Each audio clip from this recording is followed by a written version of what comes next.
I'm Nicole. This is The Trust Effect, and welcome. If you are new here, this is just a platform where I go live every week. I like to just muse and give my personal opinions on what I'm seeing happening in my community of Dartmouth, in and around the province of Nova Scotia, some of the things that are happening globally, and it's where I choose to look at the structure, the system, and the pattern, and move out of personalities, policies, binary thinking of either or, and see if we can just start to decharge and neutralize the things that are showing up for us every day, and perhaps just create a larger perspective and lens to see the world through. And so if you are joining and you're from Nova Scotia, specifically the HRM, there's a lot going on here. We have a lot going on. And I've touched on it in a few other episodes where I believe a lot of what we're witnessing stems from the fact that the majority of our leaders in this province right now have come from very opaque, secretive systems, whether it's offshore or the federal government, where consolidation of wealth and power and information is what is your advantage, right? It's what gives you an advantage. It's how you become successful. It's how you allow yourself to be able to move through the ranks of where you're at. But it doesn't fit well with public life. It starts to create a lot of friction and a lot of problems with public life. And it's because the majority of the population will never step foot on some of the islands that control the majority of the world's financial markets. The majority of people will never step foot inside of our provincial or federal cabinet structures. They don't take the oath of office that allows them to see what's actually being privileged and what's considered confidential and how the chess pieces are moving. And so I believe there's always this constant friction because not only do the people in the public not necessarily understand the mechanics of what they're actually looking at or the experience and the lens that these elected officials and the people that we're putting into power are coming to us with. We don't know what to ask. Because we don't understand where they're coming from, we also don't know what questions to be asking. And last Wednesday in Halifax, the Halifax Chamber of Commerce hosted the annual State of the Municipality address with Mayor Andy Fillmore. And I was highly critical of that. And I was highly critical of it because the Halifax Chamber of Commerce is a private organization. It is a pay-to-play space. The tickets were anywhere from $125 to $225, whether you're a member or a non-member. The tables were $1,100 to $2,400. It was really inaccessible. And there's a few issues at play because the Halifax Chamber, like, I'm looking at you because you're getting very creative with your marketing. And I think you have for many years. And I don't know if it's 100% the chamber, if the municipality and the province has something to play with it, but the state of whatever address is a very political American term. And as Canadians, we're usually inundated with US politics. But when I hear that a sitting politician is giving a state of the whatever address inside of a closed room with people who are deeply entrenched in the private sector, who paid to be there, paid a significant amount. When you look at the average GDP in the province and the accessibility to be able to go to an event like that, and new information is coming out in those spaces, I'm going to look at you a little funny. Like, I'm going to side eye that behavior. And so we saw it last week with Andy Fillmore, and I was highly critical of that. And then not 3 days later, 3 business days later, yesterday, Monday, May 25th, we saw the same thing with Premier Houston. And I had a lot of feelings about that. and I wrote a very public post about it. And I caught a lot of backlash. And I actually want to dig into some of the backlash that I caught because I think it speaks to a greater systemic issue that we have in this province when it comes to how the public understands the business of government and the private sector and how those two operate. Um, and also what we've normalized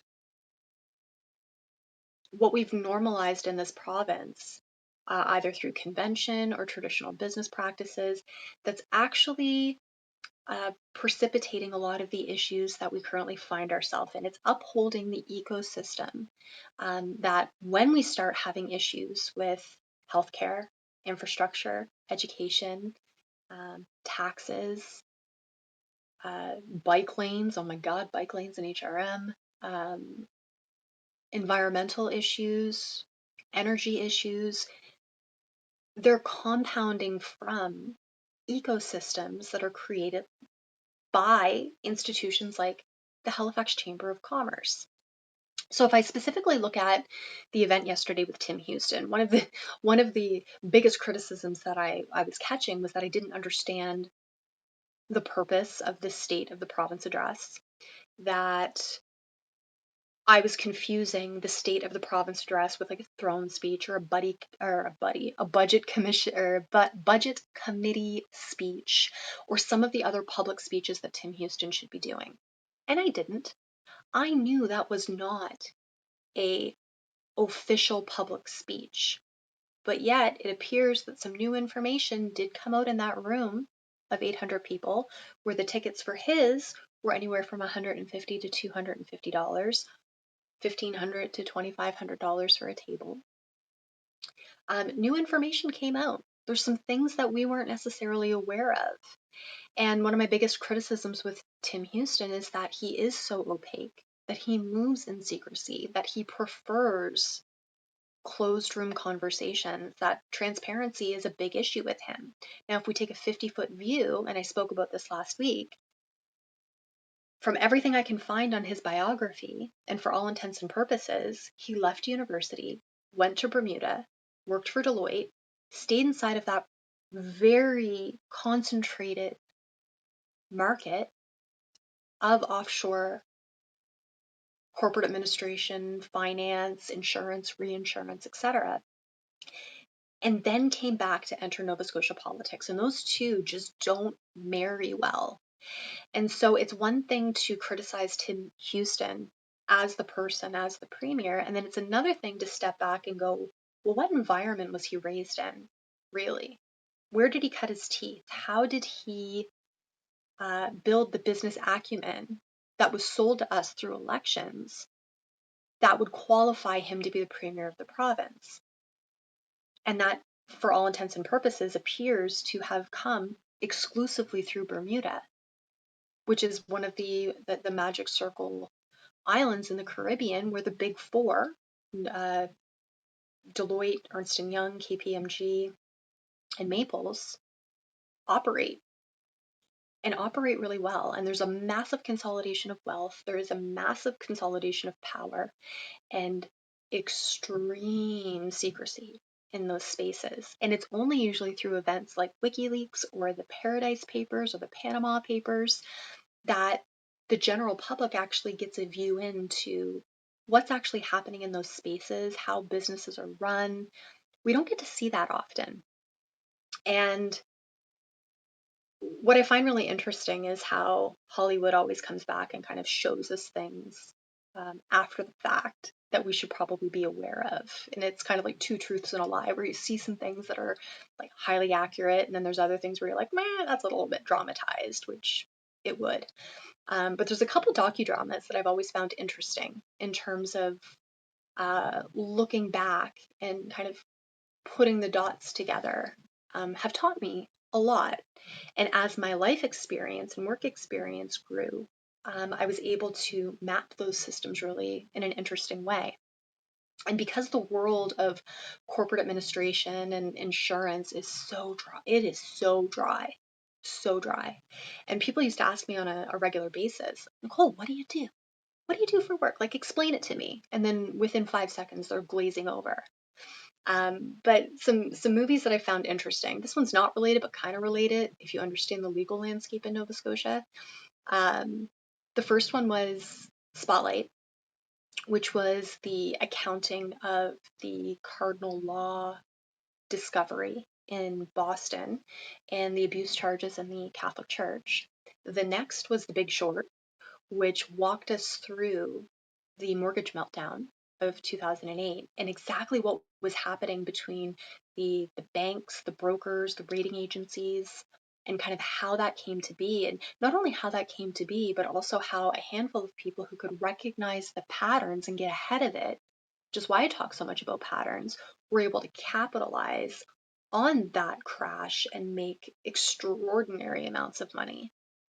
And then the other one, which I literally sent to everyone I knew who ever asked me what I did, was a movie that came out in 2019 starring Meryl Streep called The Laundromat.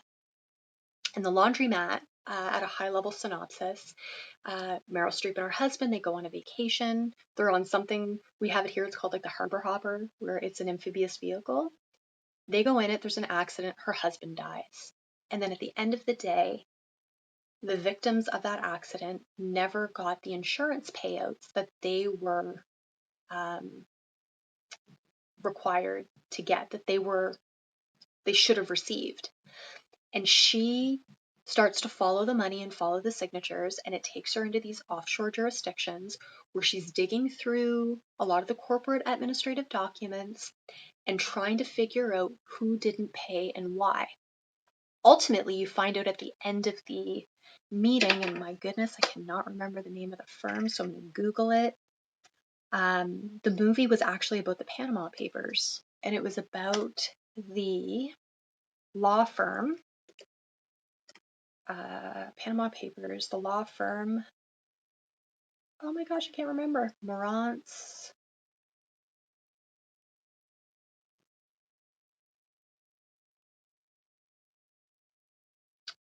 can't remember, and I'm trying to find it, because I was offshore when the Panama Papers dropped.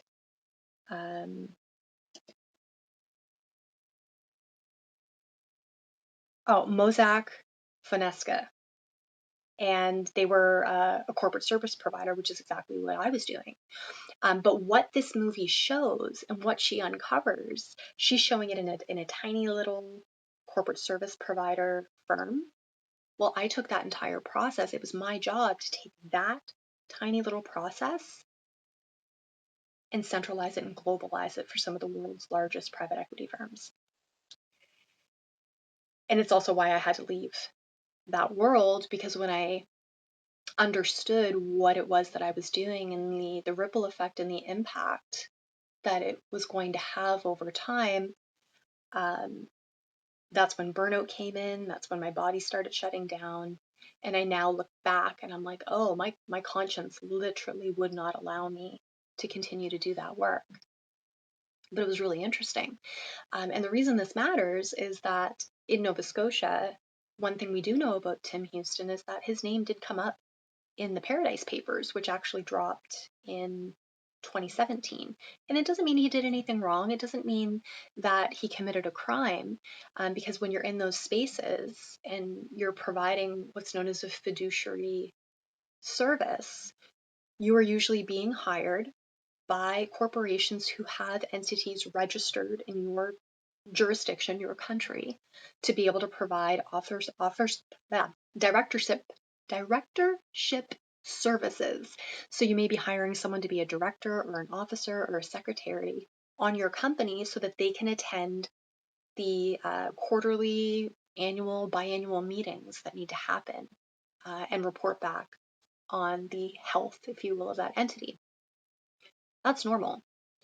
But how business is done down there isn't, right? It's, again, very secretive, very opaque, and there's a reason that the wealthiest companies and families do business in those spaces, besides just the tax breaks. And I remember, I'll never forget when I landed in Grand Cayman and I was doing part of my onboarding. Everybody always used to make comparisons and ask me if I saw the movie The Firm, which was with Tom Cruise back in the 90s. I had seen it, and they're like, yeah, those were the good days. And they used to kind of lament on the fact that once the AML and KYC regulations hit the island really hard, you could no longer show up with suitcases of money. But the fact that you could show up with suitcases of money at the time that that movie was filmed was like common knowledge. Everybody knew that. But all this to say, when we're looking at these pay-to-play events where we have our premier and our mayor giving pretty significant speeches to a closed room of private sector members, I'm always going to raise an eyebrow at that. Personally, I don't believe that sitting politicians should be giving speeches in closed rooms like that. Not while they're in office. Once they leave office, sure. But while they're in office, not so much. And whether this was considered an official event or not, which is what I caught a lot of heat for, what I found most interesting was the outrage. You know, when the wheels go off the bus, we always want to know how it happened. Well, it happens in these closed rooms. And when I look at the sponsorship list, you know, we had 15 Mile Minerals and Renewables, Course Aviation, CBBC Career College, it's probably not so much, Walmart Canada, Everwind Nova Scotia Holdings Limited. Tim Houston's also our Minister of Energy. There are significant energy deals that are happening right now. He started talking about fracking at this meeting, and I haven't really gone into it, so I don't want to comment too much on what he spoke about. But I do know that while that meeting was happening, there was a report released from Dalhousie University and points made by Tim Houston involving fracking in this province. And he's known for having trying to lift the moratorium on fracking. And environmentally, we have some issues with that. There's some significant issues. There's so many examples of fracking gone wrong all over the world that it's deeply concerning. And the speed at which he is moving is also deeply concerning. But again, is he moving that fast, or are we just not seeing how the cards are being set up, and we're not seeing the sequence inside of the structure, right? You have the structure, you have the system, and then for the system to operate, there is a sequence of events that have to fall. And I can't expect Tim Houston to know what he doesn't know. And from my perspective, if I only knew how to do business the way business is conducted offshore, I'd be doing exactly what he's doing. There's a mismatch between how business is conducted there and how the public service, or how we believe public service should operate. And that's a whole other conversation. But going back to the reactions that I got yesterday, I was shocked but not to see how fiercely people were willing to defend the structure of the Halifax Chamber, of these closed door pay to play meetings, over and above being curious as to why they're happening in the first place. Not to mention, Tim Houston has a history right now of some of the shortest legislature sittings that we've ever seen. There's sessions that only lasted 10 days. He's not in legislature half the time when it is open for the small window. I think he was at an oil and gas meeting through one of the sittings. He wasn't even there. He's not where we would expect him to be as a public servant, but he's exactly where I would expect him to be as the man who was trained offshore. And when I left my world when I left the world of law and finance fully, and that was after being in the insurance industry where I absolutely had enough, after seeing how wealth gets held and protected in insurance policies in Canada, that's a whole other bag of worms that I'll get into at one point. I made a promise to myself that I would kind of Robin Hood what I've learned and the POV that I've developed to allow just regular people to maybe start to see a different story that's unfolding, maybe start to hear the story inside of the story and make the unseen seen. Because again, if we've learned anything from the document dumps that we've seen over the years, be it, again, WikiLeaks, Panama Papers, Paradise Papers, Epstein files, it's that what happens in the shadows, when it comes into the light, people start to move differently. And so if we start looking at how our politicians are moving and how there might be a bigger story at play, will they inherently start moving differently? I don't know. I don't know, but it's kind of worth exploring and looking at. And I can say for certain that if I think back to my coworkers, I don't know many people who would have left the islands to come back and run for public office.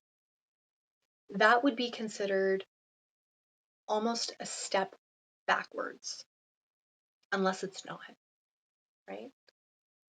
It would be considered a step backwards unless it's not. And I don't know what that bigger question is right now around Tim Houston. I cannot for the life of me figure out why he left Bermuda to come back here. And only he knows that. Just like Mayor Fillmore, to be an MP, to be inside the cabinet, to be the Speaker of the House, and then to come back to be the mayor of the HRM feels like a step backwards, unless it's not. His predecessor did the same thing. MLA, NP, came back to be the mayor, and now he's the Lieutenant Governor / CEO of the province of Nova Scotia. It starts to create a really interesting consolidation of power when you can step back and go, what is the sequence that I'm witnessing? And what are the long-term ramifications of that? And what should I be looking at instead of like not what's right in front of me, but what is happening 2, 3, 5, 10 steps down the road that I might not be able to see right now because I can't see a greater pattern. And Halifax plays a very interesting role on the national stage, on the global stage. We are resource rich. We have one of the largest ice-free harbors. We're a known defense city. We're original Confederation. We've been underserved. Like Nova Scotia is economically depressed, significantly economically depressed when you look at the resources that we have here, and it doesn't make sense. But now we're looking at a massive push, and I can't help but think and look at the current energy landscape and the posture of Tim Houston right now and the requirements of the HRM, right? I always say planes, trains, and automobiles, right? If you want to get anything out of Nova Scotia, you almost, unless you're going through Truro by road and into New Brunswick, almost everything has to come through the HRM. And so the municipality plays a really big role in ensuring anything gets in or out, because we have the ports, we have the airports, we have the road infrastructure that surrounds the HRM, keeping in mind that the HRM is larger in landmass post-amalgamation than the province of PEI. It's not a small municipality. And in fact, the amalgamation of the HRM in 1996 is a case study on what not to do during an amalgamation. It was a shit show. It continues to be a shit show. It's a problem. and no one seems to want to fix it. And we talk a lot about the symptoms and we talk a lot about the impacts, but no one's ever really looking at the root cause. And while we can continue to look at our politicians, we can continue to look at our elected officials, we can continue to look at our bureaucrats. Again, I'm going to do what I do best, and I'm going to bring it back into self. And I'm going to encourage people to look at how you're choosing to participate. What have you normalized? What do you participate in every day? And if the comment sections that I saw yesterday taught me anything, it's that it's much easier to dismiss a criticism and be incurious about something than it is to take an honest accounting of what you're looking at. And if you go into my framework, HALT, honesty, acceptance, loyalty, trust, is foundational for a reason, because we have to be able to get brutally and radically honest with who we are and how we're showing up every day and what we're choosing to put our time, attention, and energy into, if you want to be able to understand how that is moving through the world around you. And so when we are really quick to dismiss the premier and the mayor giving speeches for the Halifax Chamber of Commerce and calling it normal and not even questioning it, why?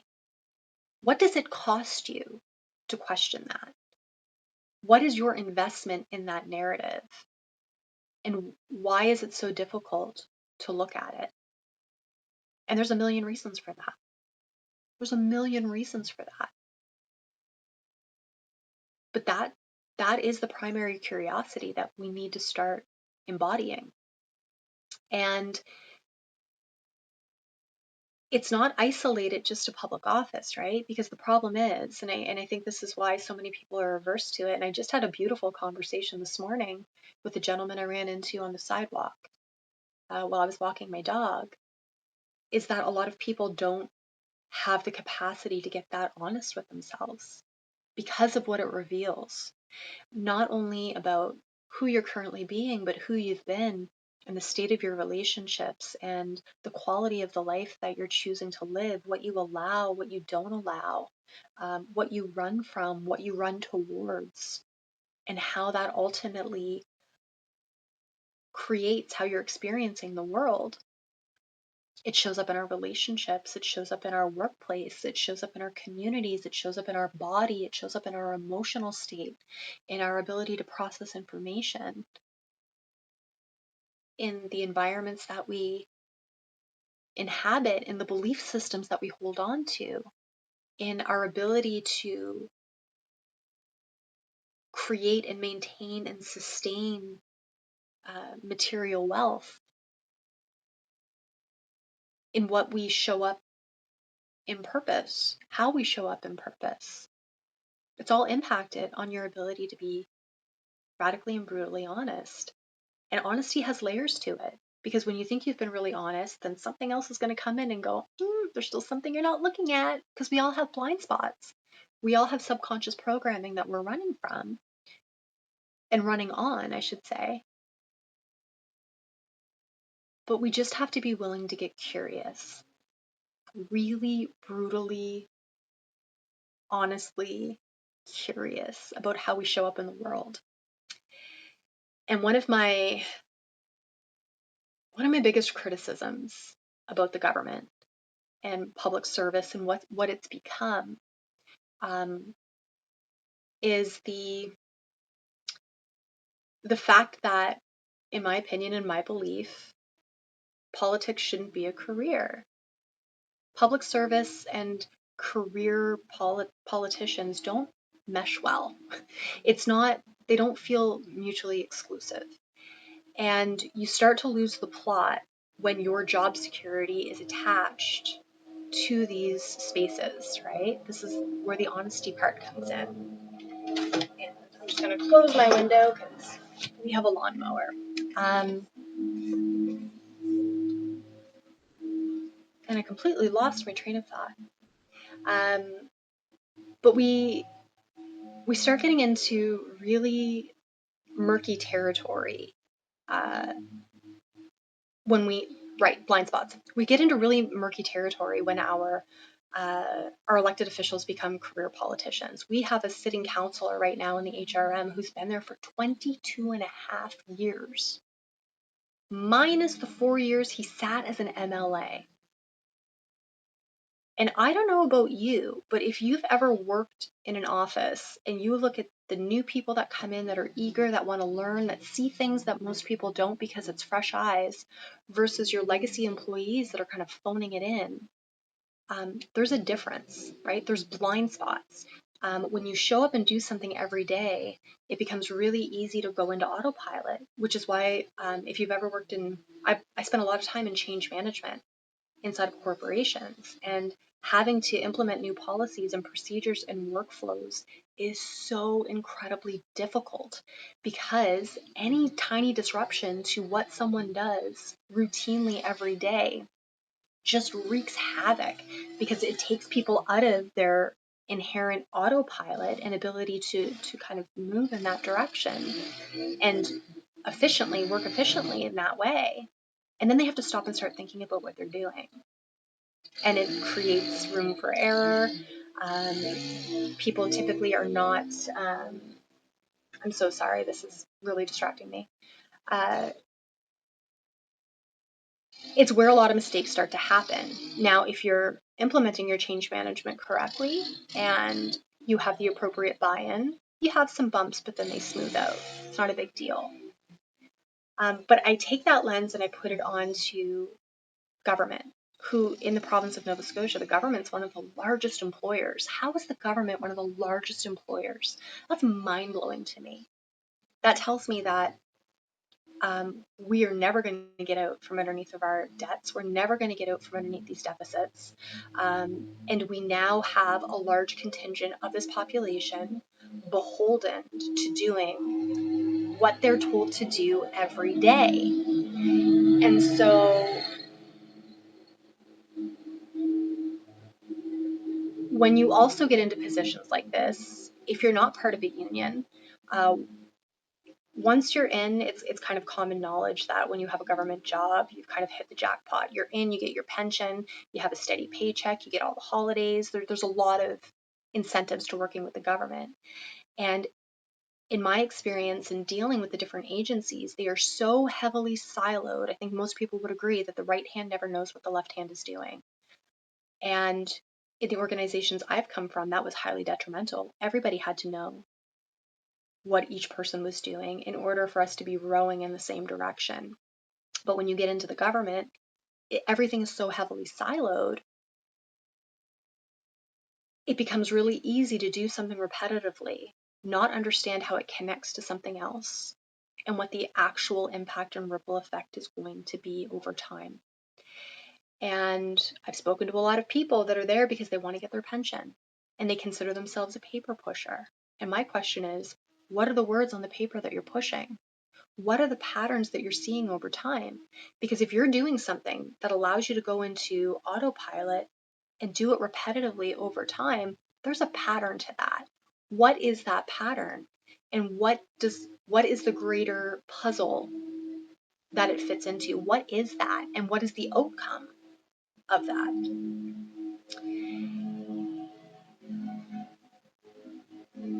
These are the hard questions that we have to be willing to ask ourselves. These are the really hard questions. How are you showing up in your life every day? What is getting the majority of your time, attention, and energy, which I call your participation? What is the cumulative effect of that?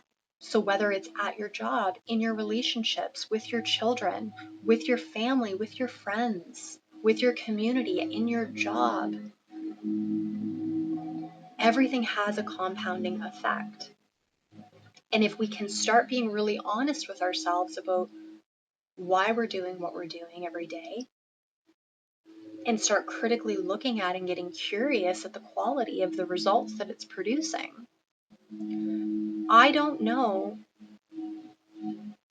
how many people for extended periods of time could continue to do what's being asked of them. Not inside of these government institutions, not inside of these offices. And I say that as someone who was working offshore, consolidating processes that were typically kept very siloed, applying them at a global level to in excess of 35 countries, seeing the patterns in the documents and going, oh my God, what am I actually doing? And while I don't know that it produces results overnight, over time, it absolutely will eat at your conscience. You know, this is where people start getting sick. This is where they start saying, I'm stressed, or I have anxiety, or I'm feeling depressed. I'm struggling with all of these different issues. I have chronic back pain, chronic headaches, chronic tension in my body. Well, what are you doing repeatedly over time? And how might that be settling inside of you? What friction is being created in the body? I mean, there's countless books when we start looking at somatic theory. I think one of the most well-known is that the body keeps score.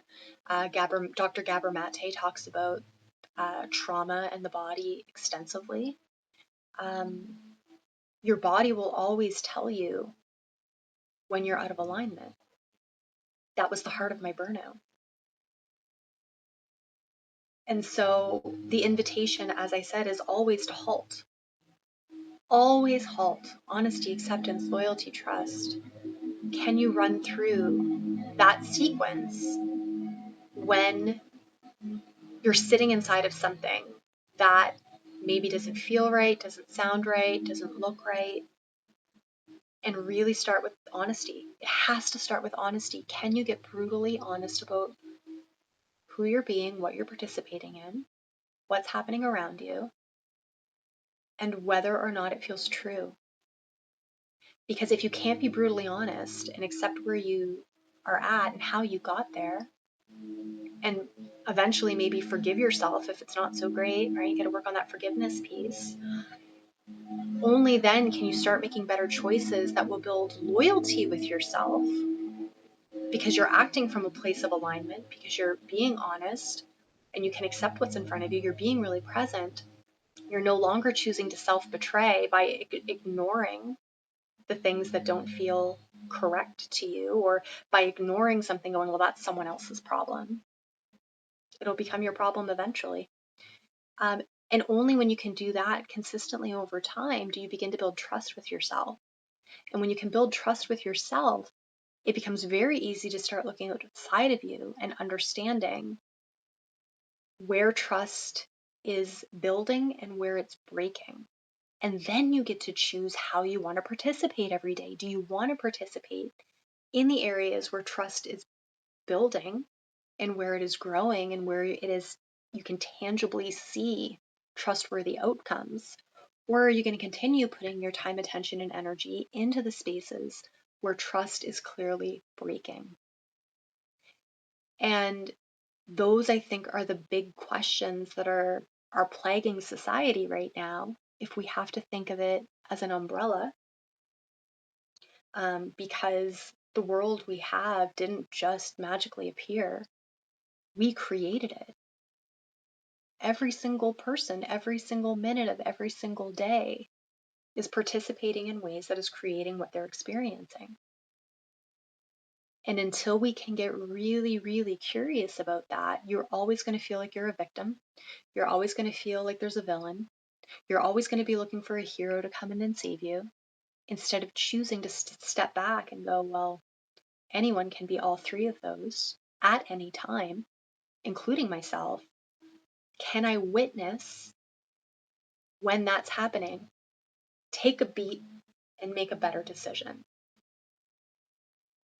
And so that's what I'm looking at when I look at the current state of Nova Scotia, and when I specifically look at these pay-to-play events that we've been experiencing in this province, and the reaction of so many people willing to defend that structure when questioned, but then immediately willing to criticize the outcomes that they produce, whether it's failing healthcare, potholes in the roads, rising energy costs, failing education systems, environmental protections being lifted when they shouldn't be. Like even now, we're looking at it seems like the 5-year conversation to put a stadium up, a CFL stadium in Nova Scotia. We've had this conversation for years, and there's currently a private US investor that's willing to put up $1.5 billion to build this in partnership with the Shaw Group. And I see nothing but problems because of where they want to put it. They want to put it in the aerospace tech park, which is out by the airport. Well, why are we going to give a private US company the ability to purchase a significant land holding, not only just in Nova Scotia, but by our airport? That seems highly problematic. I've tried to do research into who this investment company is, but they don't have a website. It's Ridgehaven Holdings LLC. So as soon as I saw LLC, I'm like, oh, probably Delaware. And of course, it's a Delaware corporation, which if anyone knows anything about corporate administration, you go to Delaware if you don't want anyone to know your business in the US. You don't pay any tax. Your annual filings are $350, and you don't even have to sign your documents. They can be signed by your registered agent. And I know that because my company provided registered agent services in Delaware. One of my coworkers, if you searched her name, she has like 30,000 companies associated to her. Trust, she doesn't work for any of them, but her name's on all of them because the people who actually own them do not have to put their name on it. I did find a Ridgehaven capital management company out of Georgia, but I can't connect the two because, again, the opacity in the state of Delaware prevents anyone from really knowing what the corporate structures are because you don't even have to give them those documents. There's a form from the Secretary of State. It's the only requirement, a very basic form, and you as the business owner don't even have to fill it out because you've given your proxy to your registered agent to do that work on your behalf.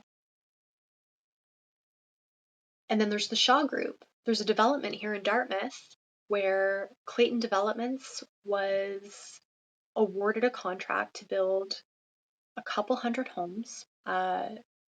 It's single dwelling. There's a condo going up now, but where they wanted to put this development was on a protected wetland, significantly protected wetland. And the Department of Environment ultimately ended up lifting the moratorium on that land. They have completely paved over a wetland. They clear cut the whole area, which has removed maybe one of the final wind barriers at the top of this particular hill. It's a nightmare up here. The heat has increased because we no longer have a natural cooling effect. It's increased traffic and infrastructure, but beyond all of that, the developer, when all was said and done, said, oh, we can't actually build the low-income housing, which was part of their agreement, at the price that you asked us to, so we're not going to do it anymore. And they never lost their development permit after destroying a wetland to do it. And Clayton Developments is part of the Shaw Group, and the Shaw Group is part of this development out at the airport. So there's always these bigger conversations that we need to be having. And again, I'm always looking at the pattern. I always look at the pattern over the personality because patterns attract specific personality types. It's kind of like a chicken or the egg. What came first, the personality or the pattern?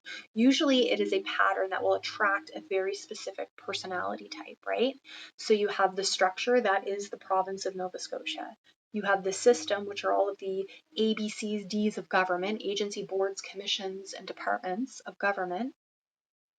And then you have the various capacities in there, the roles that people fill. Someone like me is not going to walk into that space because I do not identify with the nature of the roles in that space and what would be required of me, right? But just because I'm not willing to do it, it doesn't mean someone else isn't, right? So that's why we can point our fingers at all of our politicians and we can try and scapegoat them, but they move every election cycle. They actually have very little power. I always look at again, now we're getting into the bloat inside of these departments, the deputies. So you may have a minister like say we have the Minister of environment, cool. He'll be gone in an election cycle, or he could be shuffled out at any time. But that deputy has been there for years. They hold the institutional knowledge. So we always like to say institutional knowledge, but institutional knowledge comes with a pattern, right? Go into a business, get trained by the new person or get trained by someone who's been there forever. You're going to have a very different experience, right? Institutional knowledge isn't good, it isn't bad, but it does usually reveal a pattern that exists within a space, right? I hope I'm making sense. And so for me, it's always so important to look at the pattern that's produced from the structure and then the systems within it, because then you will start to see a sequence of events that are required in order for specific outcomes to happen. And it doesn't matter who is there, it's going to happen anyway, because the structure, the system, and the sequence ensure it. And until you can hit an interrupt pattern and interrupt the pattern, the outcomes are actually really predictable. So in the same way I said, we can look at Tim Houston and we can criticize him as a person all we want, but if you cannot recognize that he spent his entire career in Bermuda working in a highly secretive offshore jurisdiction in the private sector, who operates very differently than what we assume the public sector works, you're going to continue to condemn the man instead of understanding that that's all he knows. Why should we actually expect him to operate in any other way? And then why did we as the people believe that his experience was actually what this province needed? Those are the questions we have to ask of ourselves. You know, we look at people that come from these spaces and we assume that they have the knowledge and that they have the acumen and they have the experience to be able to take on the role of maybe premier or mayor, etc. But we have to look at the patterns they come with. And those patterns are shaped in the spaces in which they grew and developed. And if we're going to sit back and condemn these offshore jurisdictions, typically at a global level, because of what they produce and how that has affected and impacted the world, why would we look at the personalities and the people coming out of that space as being desirable? It's not. It's just, it's a bigger question. I have so many questions, and I tend to stick with the questions, right? I try not to, as much as possible, infer too many of my own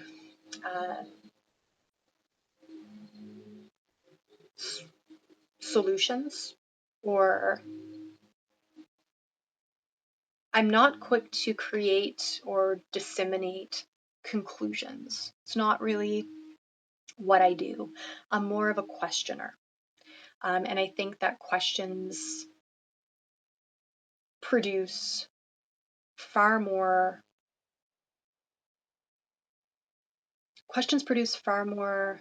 results than statements, right? It allows us to open up our perspective. It allows us to maybe get out of the binary of, well, it has to be this or it has to be this. In my world, there really is no either or. There's yes and. It's like, well, yes, this is true, but this could also be true, and this could be true, and this could be true, and this could be true.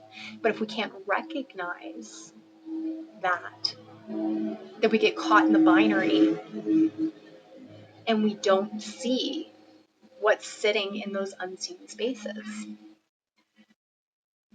And I've often joked that I always hear kind of the story inside of the story, and that I've made a career, and it's actually what served me really well in my legal and financial career, is that I can kind of make the unseen seen, and that I say the quiet part out loud. And it served me very well in some respects. But then in others, it makes me a massive liability, because when you start saying the quiet part out loud, it forces other people into the light. And then they have to either answer or not, and either stance creates more questions, creates more scrutiny. And that's why I believe that choosing to be curious, choosing to be inquisitive, choosing to ask more questions than making statements is a superpower that anyone can develop at any time. But again, it starts within. And if you cannot ask the hard questions of yourself, the quality of the questions you can ask of the people around you will be significantly diminished. It's why we always run through HALT, honesty, acceptance, loyalty, and trust. It's why I talk about what I call CJC, capacity, jurisdiction, and contracts. That was something I learned and became intimately involved with on working in law and finance. They were the questions that always came up. They were the conditions that always had to be met. So capacity, who am I speaking to? Where are they standing, their jurisdiction?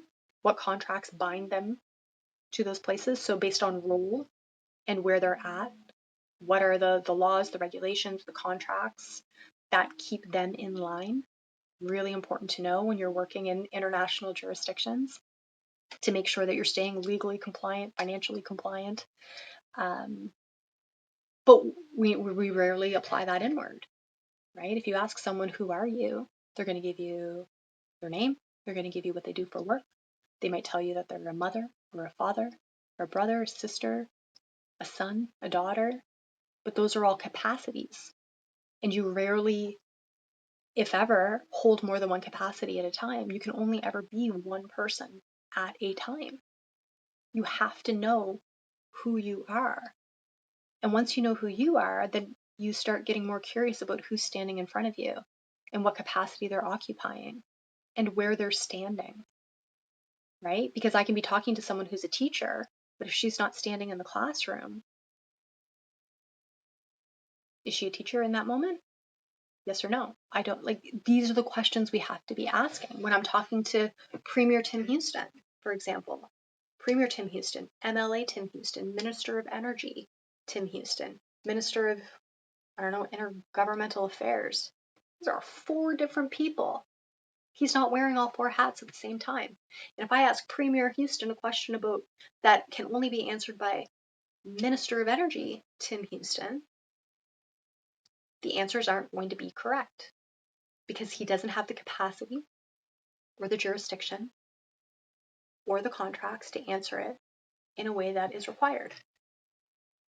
It drives me crazy in the media that they only ever interview him as Premier Houston. They rarely ever interview him as the Minister of Energy. It's not the same person. The Minister of Energy consults the Premier. It's wild, right? It's wild when we start thinking about this because it's impossible to be arm's length with yourself.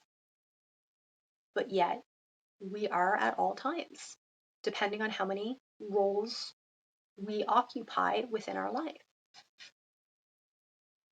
I'm going down a deep rabbit hole here. I'm sorry. It's a lot for 9 o'clock in the morning. But I'm just constantly, these are the questions that keep me up at night. These are the things that ruminate and roll around in my mind all the time. Because I'm just constantly thinking, what better questions can we be asking of ourselves so that we can ask better questions of the people around us so that we can start experiencing different outcomes that can actually improve our lives. And again, I don't have the answers, but I do have a lot of questions. And I'm always going to ask more questions of myself than I will of you or of anyone else around me so that I can start making the best decisions for myself and choose how I want to participate in the world. And sometimes you realize that when you start asking better questions, the people that you would actually ask those questions of get swept out of your world. They're not even there anymore because the answer that was true for you no longer requires their participation. right? It's like if you're in a really bad relationship, you can constantly blame the person in front of you, or you can get really honest with yourself and say, why am I still here? And you can make the decision to remove yourself. And then once you remove yourself, the questions change because you now no longer have the villain, victim, hero in front of you that you're projecting onto and outsourcing the issue onto. They're not there anymore. So the questions get better, they get clearer, they get harder. The level of self-accountability and self-responsibility increases dramatically. But I dare say that our world could use a heck of a lot more accountability and responsibility. And I always find it really interesting that outsourcing culture, what we've seen outside of us, whether it was, back in the early 2000s, late 2000s, when we were outsourcing all of our call centers to India and our manufacturing to China, and the level of commercial outsourcing that we've seen in this globalization and centralization actually mirrors and tracks very closely with the internal outsourcing that we've done, where we've made everything and everyone else responsible for us but us. And now we have like this centralization fatigue. And the knee-jerk reaction from a lot of people, whether they're in the tech space or the finance space, education, etc., it's decentralization. It's a big buzzword. But if you don't understand how something became centralized and you want a pendulum swing into decentralization, buddy, are you in trouble? You are in for a heck of a surprise. Because as someone who worked on teams to centralize global workflows and processes, we had teams of hundreds of people, but only 6 of us centralized the process and understood intimately every moving part. If they attempted to decentralize the processes we centralized, it would be chaos. It would be chaos.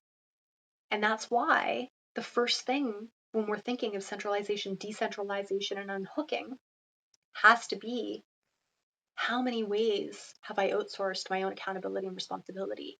As a human being, how fragmented am I? How many ways am I split? And how do I start integrating all of that back together first and foremost, which is why I created the Sovereign Wealth Wheel.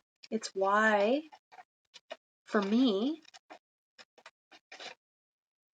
looking at the 9 dimensions of life, looking at this wheel, understanding that everything we're carrying internally fits within your physical, your emotional, your intellectual, your creative, your relational, your connections, your vocation, your environment, the spaces that you inhabit, your resources, the materially tangible things that you have, and your faith, they're all deeply connected. And so when you have a focus, it's hard to see. When you have a focus maybe on one area, like your physical, well, see, it radiates outward.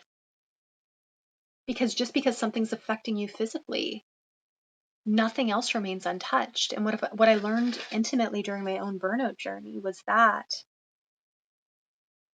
one, I had no idea what I was carrying.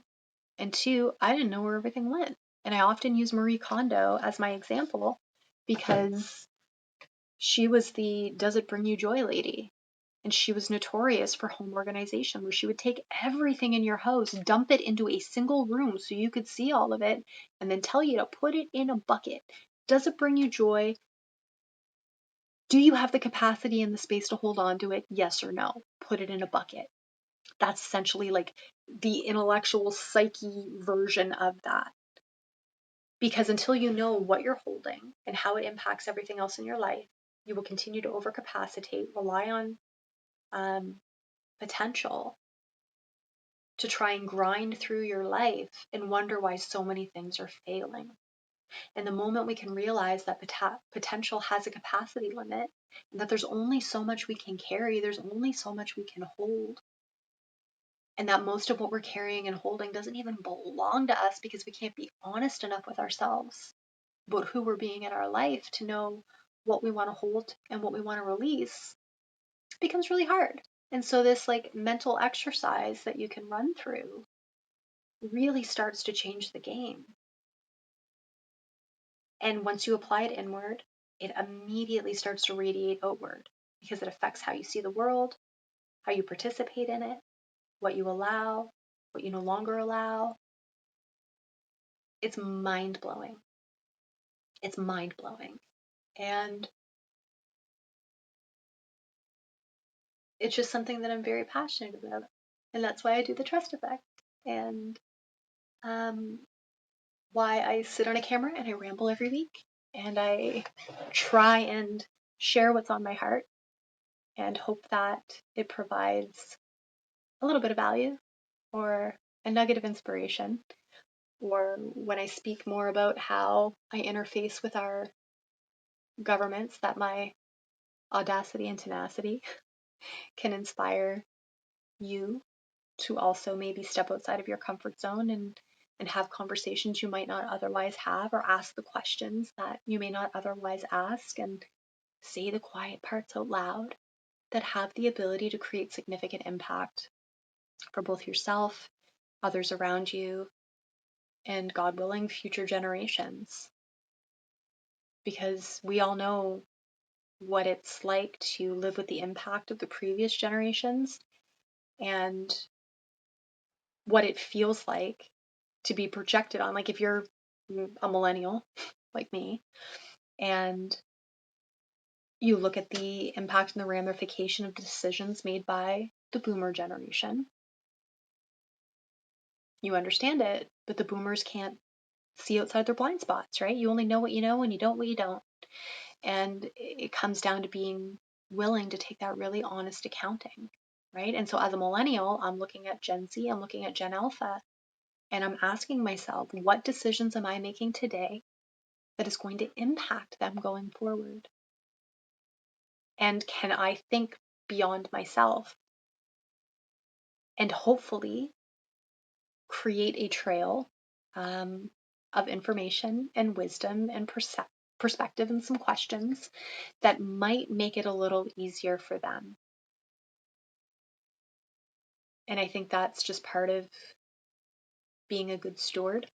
You know, we've lost stewardship, but I'm getting into a really big tangent now, and I apologize. And again, I thought I would only be on here for 30 minutes, and we are now at 10:10 a.m. So I'm going to wrap this up. But thank you so much for being here. And I hope you have a beautiful rest of your Tuesday. And I have no idea what's going to come up in the news between now and next Tuesday, so I can't really tell you what we're going to talk about, but I can say that it will be related to Dartmouth, related to Nova Scotia, but ultimately it's going to come back to you and how you are willing to show up and participate in your own life. But again, thank you so much for being here. I love all of you, and have a great day.